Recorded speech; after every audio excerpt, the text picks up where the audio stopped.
So here I am, looking covered in paint. I wanted to show you this. I'm so pleased with the series of releases from the Damage Manual Limited Edition, Lean Juicy Pork with the USB black light, the Murder Inc. with the piece of the actual scenery from the early 90s that went to Europe, included in there, the Killing Joke and the Genesis Peorage, multi-screen, 16 different variants. But we're not done. We're not fucking done yet. Look at this shit.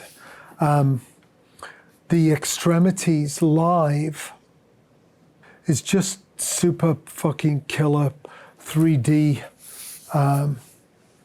craziness. I'm like, okay, I want to see all of these releases together because it's going to be wild. Let me tell you a little bit about this first. And this deluxe release comes with a set list. This insert card signed by everybody. Justin, Mark Gemini Thwaite, Tara, Randy, everybody. Orville just signed it. Dirk, I signed it. It's kind of nice. There aren't that many of the deluxe ones, and you get a tour pass too. And I'm not sure which color. We might have a choice of colors, but a huge. I'm not sure how long the actual poster is going to be. Oh, of course, this is upside down, but some huge kick-ass, several feet long poster. So it was last February I realized that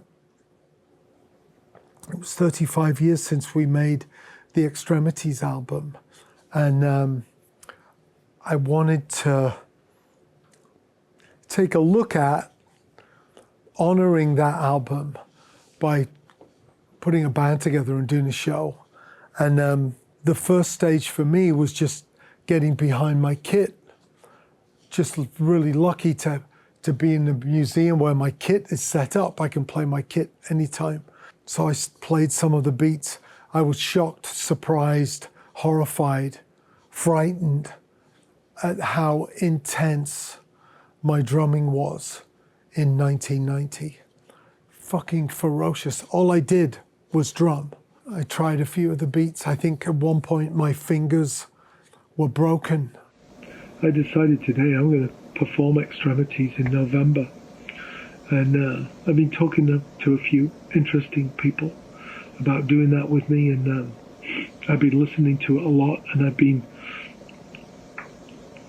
playing my drums, and I don't know what I'm going to do about this. That's just going to get worse, isn't it?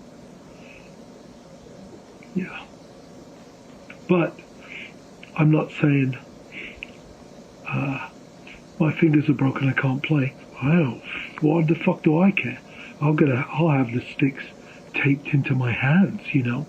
I don't know how much technique I'm gonna have, but yeah. So we'll see. Maybe I'll rediscover this video. But November, broken fingers and all. Look out, motherfuckers. They're still arthritic and horrible, but I struggled through the beats. I struggled through this feeling of, it's one thing to sit in this room and be surrounded by Killing Joke stuff, but to play those beats, it felt like it opened a portal to 1990. And my muscle memory, my memory, my everything memory, my emotional stuff, it was tough. It was really tough. I started to get into shape. That was a struggle. I think I lost 40 or 50 pounds last year. So you could say Killing Joke saved my life. I called up Randy Blythe. I'm like, hey, are you a Killing Joke fan? Randy sent me a picture of one of the chapters in his second book, Money Is Not Our God. Like, okay. So Randy was in. Mark Gemini Thwaite, the choice for guitar. A huge fan anyway, part of that whole Peter Murphy situation, right? That whole group of people who grew up on Killin' Joke and Geordie. And so slowly the band came together. Tara from I Speak Machine, killed it. Dirk, Justin from The Locust came in to play bass.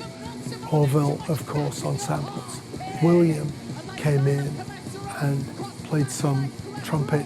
I heard melancholy muted trumpet in my head, but to hear it in person, Layla came in and played cello. And so cello and muted trumpet, the kind of pillars of sad, melancholy, fucked upness. Man, it was really wild. We rehearsed here at the museum. We let some people come to rehearsals, and then we had our usual performances at Reggies. We had behind me the cash register. I bought a cash register from Elbow Room, and with the intent of taking that outside and setting it on fire. That area behind Reggies used to be the alley behind Invisible Records, and H-Gun Video on the 7th floor, Invisible Records on the 3rd floor. And so we created this cash register fire ceremony in the same place that Jazz had set fire to the cash register in 1991 for Money's Not Our God. So we're pressing all of these memory buttons, and it came out really great. So this is quite some package. It's carrying on a really great tradition of insane shit. I tell my students to differentiate themselves and what they're doing, and fuck me, we're doing that. We're certainly doing that. The poster will be folded up inside. It's quite something. This is up for pre-order. I don't think this will take as long as the Genesis P-Orage pre-order. Thank you for your patience with that one. I think we're aiming to get this off to pressing in the next 2 weeks. And I'm going to start manufacturing these covers. I can't see us doing more than 300 of these. It will be between 300 and 500. I'm looking at this cover now. I'm thinking it might be 300 with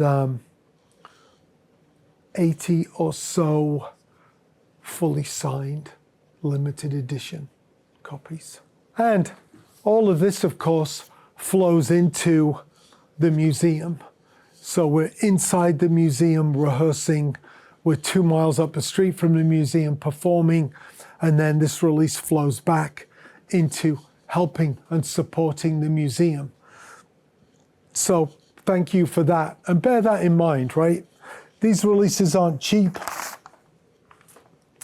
but they're insane to produce. And it all helps the museum. So thank you.